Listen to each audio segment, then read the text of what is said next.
یعنی یہ جو فجر کی نماز ہے نا، جو بندہ اپنے دن کا آغاز فجر کی نماز سے کرے تو اللہ تعالیٰ اس کی برکات پھر یہ عطا فرماتا ہے، اس کے فوائد یہ ملتے ہیں کہ سارے دن کی اللہ تعالیٰ اسے کامیابیاں عطا فرماتا ہے۔ دن بھر کے جو بھی کام ہو اللہ تعالیٰ ان کاموں میں اسے کامیابی عطا فرماتا ہے۔ علیہ الصلوۃ والسلام جب کہیں لشکر روانہ کرتے تو صبح کے وقت روانہ کرتے، تو پھر اس کی برکات یہ ہوتی کہ اللہ تعالیٰ اس لشکر کو کامیابی عطا فرماتا۔ تو دن بھر کے اگر آپ چاہتے ہیں کہ آپ کو کاموں میں کامیابی ملے، آپ جس کام کے لیے نکلیں آپ کو اس میں اللہ تعالیٰ برکت دے، کامیابی حاصل ہو، تو دوسرا یہ فائدہ ہے کہ آپ جو ہے وہ فجر کی نماز سے اپنے دن کا آغاز کریں۔ تیسرا فائدہ حضرت جابر رضی اللہ تعالیٰ عنہ سے روایت ہے، نبی کریم علیہ الصلوۃ والسلام نے ارشاد فرمایا، اگر کسی شخص نے فجر کی نماز کے بعد اپنے اہل خانہ کے ساتھ بیٹھ کر قرآن پڑھا تو اللہ تعالیٰ اس کے گھر میں برکتیں نازل فرمائے گا۔ اگر آپ چاہتے ہیں کہ آپ کے گھر میں برکتیں نازل ہوں، اللہ تعالیٰ کی کرم نوازیاں ہوں، رحمتوں کا نزول ہو، برکتوں کا نزول ہو، تو پھر آپ صبح فجر کی نماز پڑھا کریں، اپنے بچوں کو بٹھا کے سورہ یاسین کی تلاوت کیا کریں، گھر والوں کے ساتھ بیٹھ کر کچھ آیات قرآن پاک کی تلاوت کیا کریں، اپنے دن کا آغاز فجر سے کریں، پھر کچھ دیر قرآن کی تلاوت کریں، پھر اپنا کام کاج کریں، تو پھر دیکھیں اللہ تعالیٰ کتنی کرم نوازیاں فرماتا ہے، آپ کے گھر میں اللہ تعالیٰ کی برکتوں رحمتوں کا نزول ہوگا۔ ٹھیک ہے جی۔ چوتھا فائدہ حضرت ابو ہریرہ رضی اللہ تعالیٰ عنہ سے روایت ہے، آقا کریم صلی اللہ تعالیٰ علیہ وآلہ وسلم نے ارشاد فرمایا کہ تم میں سے جو شخص فجر کی نماز جماعت کے ساتھ ادا کرے وہ اپنے دن کی تمام برکتیں حاصل کر لے گا، یعنی دن بھر کی برکتیں اللہ تعالیٰ اسے عطا فرمائے گا۔ پانچواں فائدہ حضرت ابو ہریرہ رضی اللہ تعالیٰ عنہ سے روایت ہے، حضور علیہ الصلوۃ والسلام نے ارشاد فرمایا کہ فجر کی نماز انسان کی روح کے لیے وہی فائدہ دیتی ہے جو جسم کے لیے پانی۔ اب آپ خود اندازہ لگا لیں کہ فجر کی نماز کی اہمیت کیا ہے۔ جس طرح پانی کے بغیر جسم زندہ نہیں رہتا، اسی طرح جو بندے کی روحانیت ہے، ایمانی قوت ہے اور دیگر جو برکات ہیں وہ فجر کی نماز کے بغیر حاصل نہیں ہو سکتی۔ اگر آپ چاہتے ہیں کہ روحانی معاملات ہیں اور دیگر برکات ہیں وہ آپ کو حاصل ہوں تو اپنے دن کا آغاز پھر آپ فجر سے کیا کریں۔ چھٹا فائدہ حضرت جابر رضی اللہ تعالیٰ عنہ سے روایت ہے، نبی کریم علیہ الصلوۃ والسلام نے ارشاد فرمایا، جو شخص فجر کی نماز پڑھے گا وہ دن بھر کے تمام گناہوں سے محفوظ رہے گا، اللہ تعالیٰ اس پر کرم فرمائے گا، اسے گناہوں سے بچائے گا۔ جو بندہ فجر کی نماز سے اپنے دن کا آغاز کرتا ہے تو دن بھر کے گناہوں سے اللہ تعالیٰ اس کی حفاظت فرماتا ہے۔ ساتواں فائدہ حضرت ابو ہریرہ رضی اللہ تعالیٰ عنہ سے روایت ہے، حضور علیہ الصلوۃ والسلام نے ارشاد فرمایا، جو شخص عشاء کی نماز باجماعت ادا کرے اور صبح اٹھ کے فجر کی نماز باجماعت ادا کرے تو اللہ تعالیٰ اسے پوری رات عبادت کا ثواب عطا فرمائے گا۔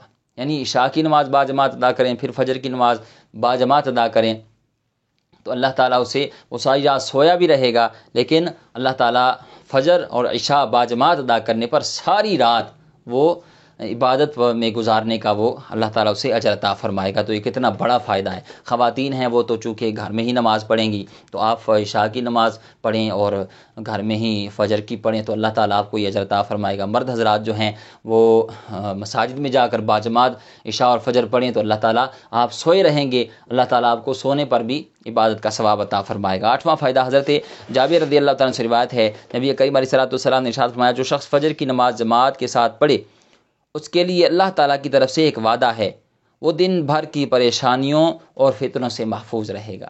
دن بھر کی جو پریشانیاں ہیں، فتنے ہیں، اللہ تعالیٰ اس سے بندے کو محفوظ رکھے گا۔ کس بندے کو؟ جو بندہ فجر کی نماز باجماعت ادا کرتا ہے۔ ٹھیک ہے جی، فجر کی نماز سے اپنے دن کا آغاز کرتا ہے۔ نواں فائدہ حضرت عبداللہ بن عباس رضی اللہ تعالیٰ عنہ سے روایت ہے، فرمایا کہ فجر کی نماز وہ روشن صبح ہے جس میں اللہ تعالیٰ کی رحمتیں اور برکتیں چھپی ہوئی ہیں۔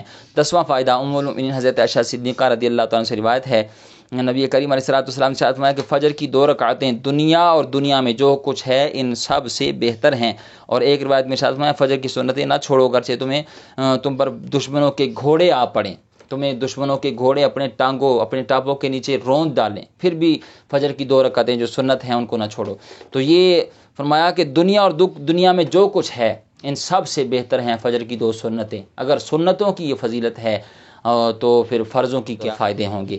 تو یہ تو میں نے کچھ آپ کے سامنے رکھے، اس کے علاوہ بہت ساری دین دنیا کی بھلائیاں نماز فجر میں اللہ تعالیٰ نے رکھی ہوئی ہیں۔ جو لوگ فجر کی نماز ادا کرتے ہیں اللہ تعالیٰ ان کو یہ برکتیں عطا فرماتا ہے۔